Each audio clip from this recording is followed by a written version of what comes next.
శ్రీ గణేశ పురాణం ఉపాసనాఖండము 25వ అధ్యాయము.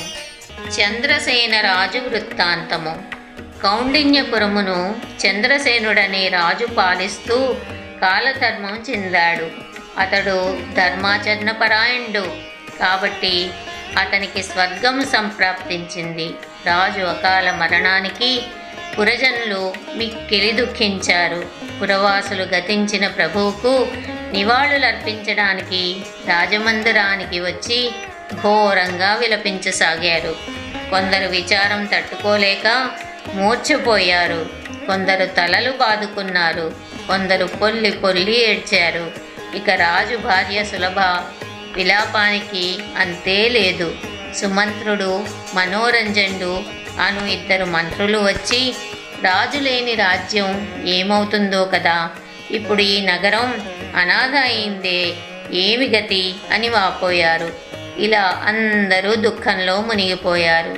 ఇంతలో అక్కడికి వేదాంగ విదుడు, సకల శాస్త్రకోవిదుడు అయిన బ్రాహ్మణ శ్రేష్ఠుడు వచ్చి, ఓ పురజన్లారా, మీరందరూ స్వార్థపరులుగా కనపడుతున్నారు.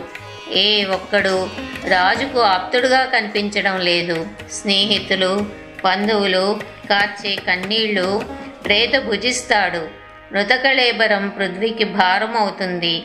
ఈ బ్రహ్మాండ గోళంలో ప్రేతననుసరించి వెళ్ళిన వాడొక్కడైనా ఉన్నాడా? ఇంతెందుకు, ఈ సులభ సైతం మృతి చెందిన భర్తను అనుసరించి వెళ్తుందా? లేదు. ఈ భూమి నేలిన సూర్యవంశపు రాజులు, చంద్రవంశపు రాజులు కాలము తీరిపోయి గతించలేదా? కాబట్టి ప్రస్తుత కార్యం ఆలోచించాలి. పుత్రులు లేని రాజుకు ఎవరైనా ముందుకు వచ్చి దహన సంస్కారం చేయాలి. మరణించిన వారికి ఉత్తర క్రియలు జరిపిన వాడే వాస్తవమైన ఆప్తుడు. అందుచేత ప్రభువుకు దహన సంస్కారం చేసేవాణ్ణి తీసుకొని రండి. అతని చేత ప్రేత సంస్కారం, దహన క్రియ చేయించండి. మీరందరూ మరణించిన ప్రభువుకు తిలోదకాలు విడవండి అని సలహా చెప్పాడు. సుమంత్రుడు ముందుకు వచ్చి రాజుకు కర్మ చేసి దహన క్రియ జరిపాడు.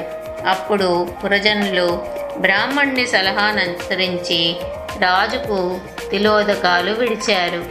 అందరూ తర్వాత స్నానాలు చేసి శివాలయానికి వెళ్ళి పరమేశ్వరుని దర్శించి వేపాకు నవిలి ఎవరి తావులకు వాళ్ళు వెళ్ళిపోయారు. దినవారాలు పూర్తయ్యాక 13వ రోజున విధవరాలైన రాణికి కొత్త బట్టలు కట్టబెట్టారు. ఇలా రోజులు గడుస్తూ వచ్చాయి.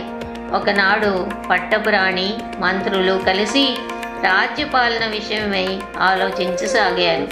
ఇంతలో అక్కడకు ముద్గల మహర్షి వచ్చాడు. సర్వజ్ఞుడు, ధర్మశాస్త్ర పారంగతుడు అయిన ముద్గలుడు రాజుగారి గహనమనే పేరుగల పట్టపుటేనుగు పద్మమాల గ్రహించి సమాజంలో ఎవరి మెడలో వేస్తుందో అతడే రాజవుతాడు అని సలహా చెప్పారు. అతని అభిప్రాయం విని అందరూ ఆ మహాముని మాటలు సాధు సాధు అని అంగీకరించారు. 25వ అధ్యాయం సమాప్తం.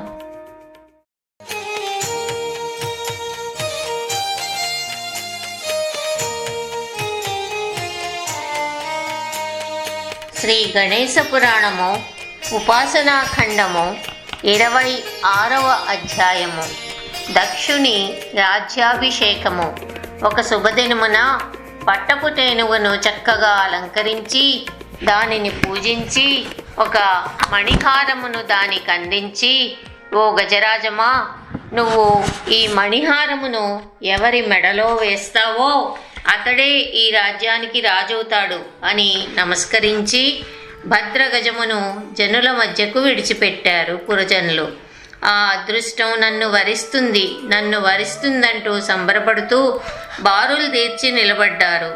గజరాజు మణిహారాన్ని తన తుండంతో గ్రహించి జనసమూహం మధ్య తిరుగుతూ ప్రతి ఒక్కరిని ముట్టుకుంటూ చివరకు ఊరు విడిచి వెళ్ళిపోయింది.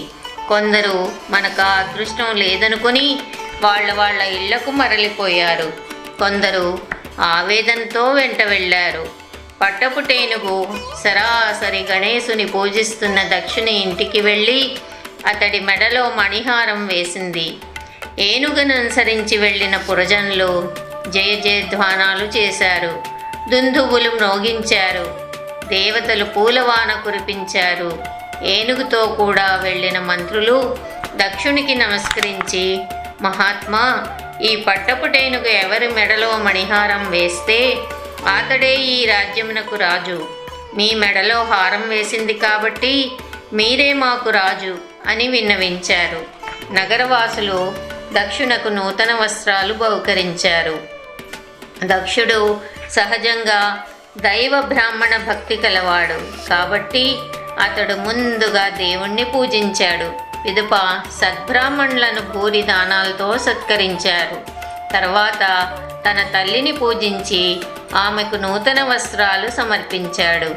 ఆమె చేత అనేక దానాలు చేయించాడు.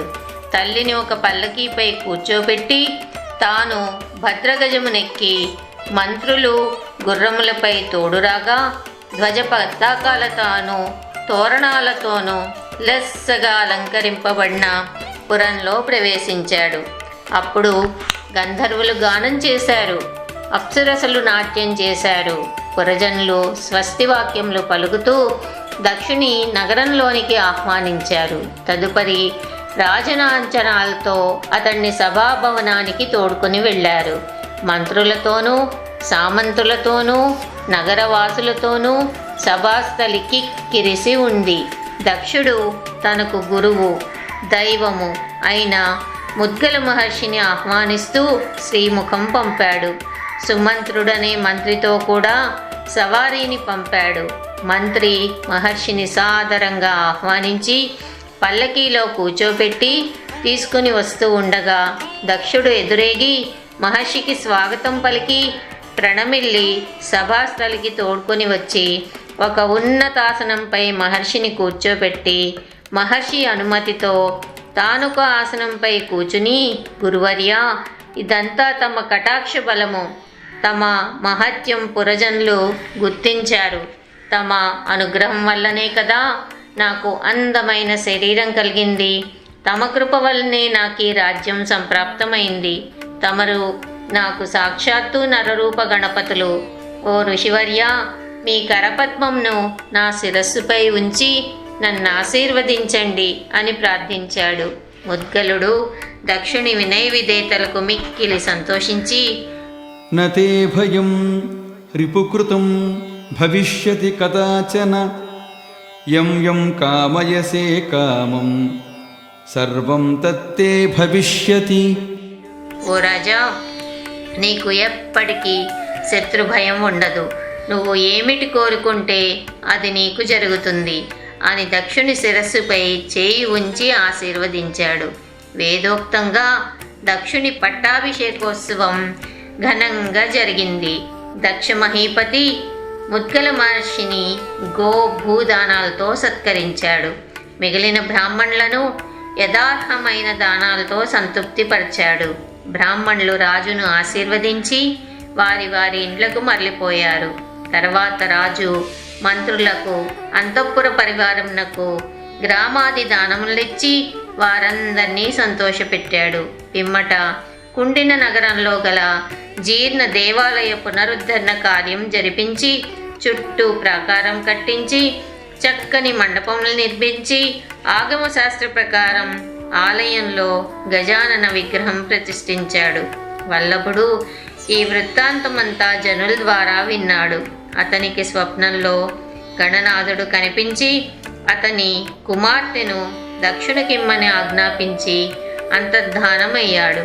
గణేశ్వరుని ఆజ్ఞానుసారము వల్లభుడు వీరసేన అను తన పుత్రికను దక్షునకిచ్చి వివాహం చేశాడు.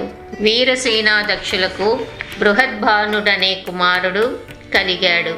బృహద్భానుడికి ఖడ్గధరుడు, అతనికి సులభుడు, సులభునకు పద్మాకరుడు, పద్మాకరుడికి వపుర్దీప్తి, వపుర్దీప్తికి చిత్రసేనుడు, చిత్రసేనుడికి భీముడు కలిగారు. ఇలా భీమరాజు వంశావళిని విశ్వామిత్ర మహర్షి భీమరాజుకు చెప్పిన రీతిని బ్రహ్మ వ్యాసునికి తెలియచేశాడు. భీముడు విశ్వామిత్రునితో, మహర్షి, మీ దయ వల్లే నా వంశావళిని గురించి తెలుసుకున్నాను. మీకు కృతజ్ఞతలు. అయితే ఆ విఘ్నరాజు ఎప్పుడు నాపై ప్రసన్నుడవుతాడు? ఆ ద్విరదానండు ఎప్పుడు నాకు సాక్షాత్కరిస్తారు? నేను ఎప్పుడు కృతకృత్యుణ్ణి కాగలను? ఆ ఉపాయం దయచేసి సెలవీయండి అని ప్రార్థించాడు. 26వ అధ్యాయం సమాప్తం.